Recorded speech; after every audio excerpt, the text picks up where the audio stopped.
Welcome into Chicago Bears Now. My name is Harrison Graham. Coming up on today's show, we got Bears mandatory minicamp winners and losers, as we're going to kind of put a wrap on this week of practice.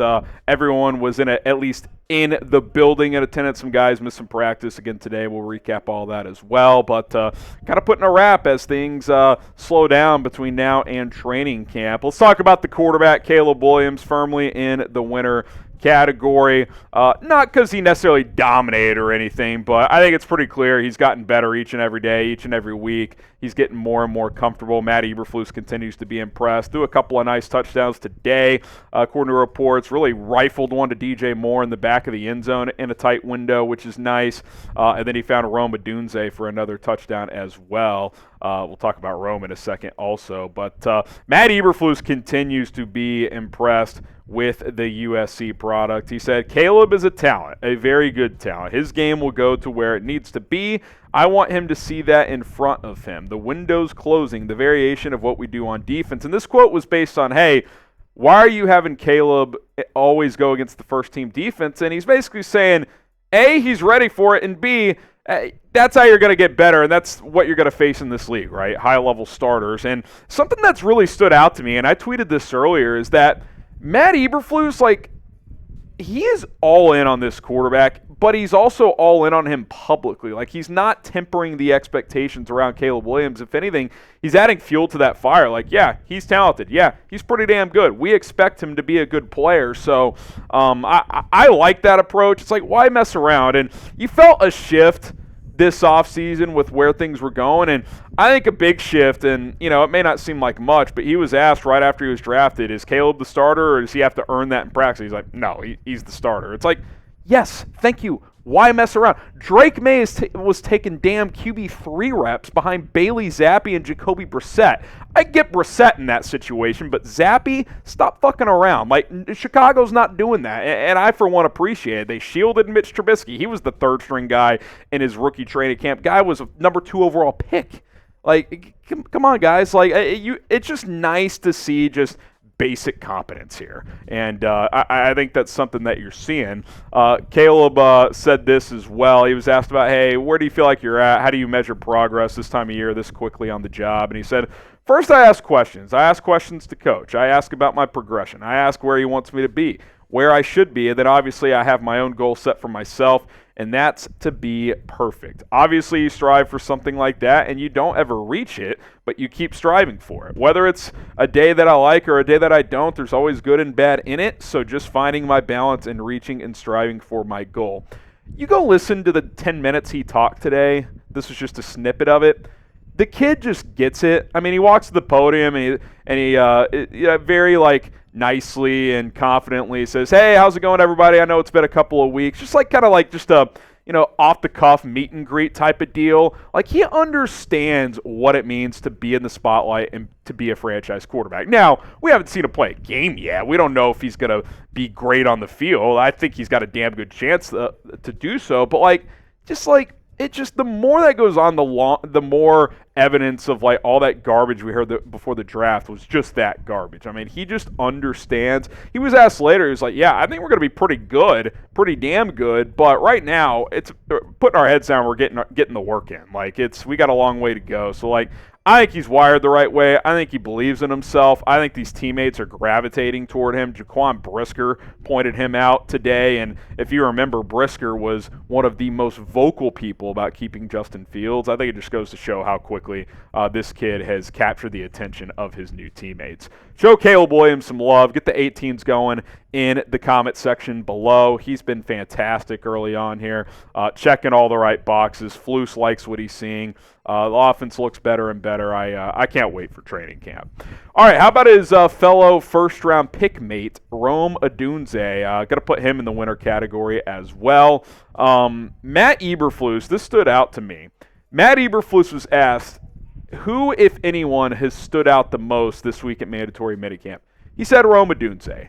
That speaks a lot to me, man. All 87, however many players are on the 90-man roster were there, and he points to the rookie wide receiver. He just talked about he's just understanding the concepts already. He's lining up in the right place. That's something Keenan Allen talked about the other day. Rome looks comfortable already. Like, this doesn't look like, some huge learning curve or learning an NFL offense. Like, he's in the right spots. He's catching the ball. I mean, he's been catching more balls in practice based on reports than Keenan Allen up to this point. Like, I think you look at this thing, and, like, obviously it's early, and he's still squarely wide receiver 3 on paper, but, like, this is not a kid who's taking a back seat. Like, he expects to be in there and produce early. He just does. And, like, him and Caleb are going to be training between now and training camp together, putting their head down, going to work. Like, he's got a wide receiver 1 mindset. That's something he said about a month ago in terms of where he thinks he fits into this room. And he's like, I got a wide receiver 1 mindset, and I think everybody in there should have that mindset. So he's not backing down from DJ Moore and Keenan Allen. I'm not going to sit here and say he's going to beat them out in terms of production, but, like, I don't think this is some throw-in number 3 receiver. Like let's ease him in. Like, yeah, the pressure's off. He doesn't have to be great this year, but I said it a few weeks ago. What if he is? Like, Flus calling him the most impressive player at minicamp this week? I don't know, man. Like, these 2 rookies, I think, are setting the tone and are bringing something special to the table here in Chicago very, very fast. All right, NBA Finals are here. Game 1 action is tonight. The perfect time is right now to download the PrizePicks app. It is daily fantasy made easy. All you got to do is go to prizepicks.com/CLNS. Use the code CLNS to get a deposit match up to $100 when you first sign up. It takes less than 90 seconds to create an account, less than 60 seconds to set your first lineup and make your first entry. So do it. 2 to 6 players. You can cross over sports. If you want to stick just within the NBA Finals, you can do that as well, as long as you have at least 1 player on each team. But you could have a hockey player, a baseball player, and a basketball player all on your same entry, as long as it's between 2 and 6 players. And then you just choose more or less on PrizePicks stat projections. They still got the special for Game 1 tonight, half a point for Jason Tatum. You take the more there. And then I love Derek Lively, this Goblin pick, which lowers the stat projection for assists. Half an assist tonight. He hasn't had less than an assist since the first round of the playoffs. 25 to win 53 here. Take advantage. It's a very, very good chance you're going to hit. PrizePicks.com/CLNS. Use the code CLNS to get a deposit match up to $100 when you first sign up today. That link is going to be in the comments and in the description. Appreciate PrizePicks for sponsoring today's show, and we appreciate all of you who support our sponsors. Okay, next up, Nate Davis. I'm going to put him in the loser category, and I don't know. I feel like I'm being labeled as like the harsh Nate Davis guy. That's fine. I'll wear that badge of honor. I don't know if it's a badge of honor, but didn't practice again today. First day, limited, off to the side. Yesterday, did one session with team drills. Today, didn't practice at all. It's just, I don't want to be hard on the guy. I want to believe in the guy. I'm a half glass full type of guy. Like, if anything, I am overconfident and happy with what people are doing, but he's got to give me something here. Help me out, Nate. I don't know, man. I mean, he was not the only guy not out there. Cole Kmet and Braxton Jones got nicked up. We reported that yesterday. They weren't out there again today. Tyler Scott.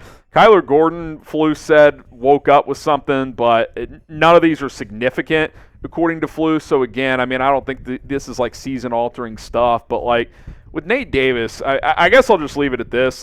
Training camp's going to be telling.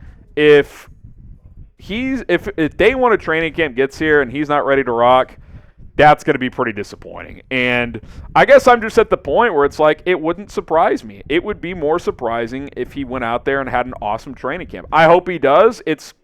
I wouldn't say it's critical if he does for the Bears. I think they've done a nice job of adding different players to give you other options if it doesn't work out, but it doesn't feel right to me. I hope I'm wrong. I hope it works out. I don't think I'm a negative Nancy, but I got to tell it how I see it, and I don't feel great about that situation right now. I'll put Teven Jenkins in the loser category for a different reason, not that because he's missing practice or that he's struggling or doing anything wrong, but because he revealed to Bears reporters that he and his camp approached the Bears about a potential contract extension, and basically that went nowhere. The Bears said nothing's on the table right now. So for him, that sucks, obviously. In terms on the field, nothing to, put in the negative category for Teven Jenkins, but it just got me thinking, beyond this year, your whole interior offensive line could be reset after this year. Now, Davis has 2 years left, but they could cut him after this year with only $2 million dead cap hit. Jenkins is a free agent after this year. Coleman Shelton's on a 1-year deal. Bates has 2 years left, so you would think he'd be back either as a center or guard. But, I mean, it's very questionable moving forward on that interior. Like, as much as we talked about Braxton Jones, it's like, oh, is he the long-term answer at left tackle?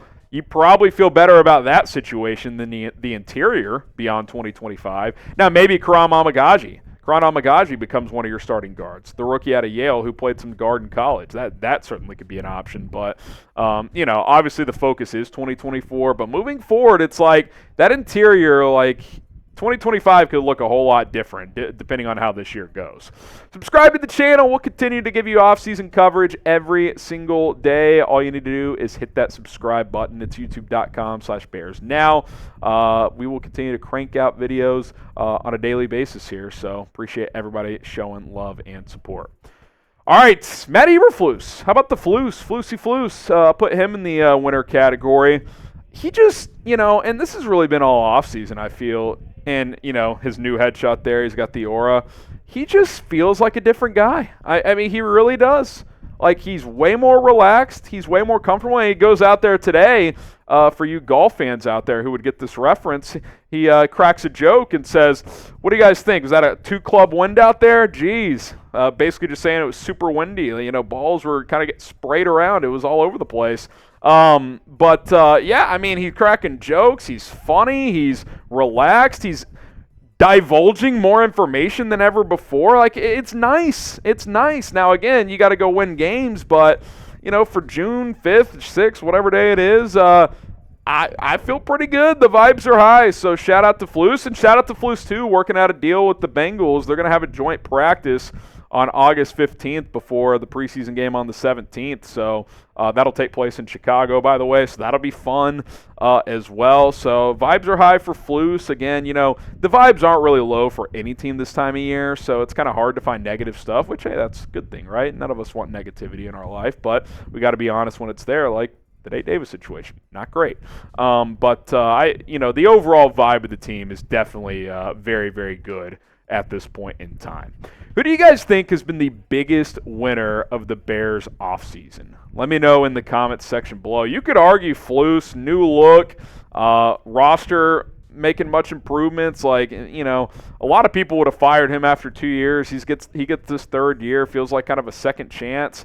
Obviously you could just go like cliche, Caleb Williams. You could say the fans. You got Caleb Williams, Rome Odunze, Hard Knocks around the corner. That's exciting. So let me know who is the biggest winner of the Bears offseason. And be sure to follow me on Twitter. It's at HGramNFL, Twitter, X, whatever you want to refer it to. It'll always be Twitter in my heart. That's just, something special about Twitter. But at HGramNFL is where you can find me. DM's always open, always down to chop up some Bears football.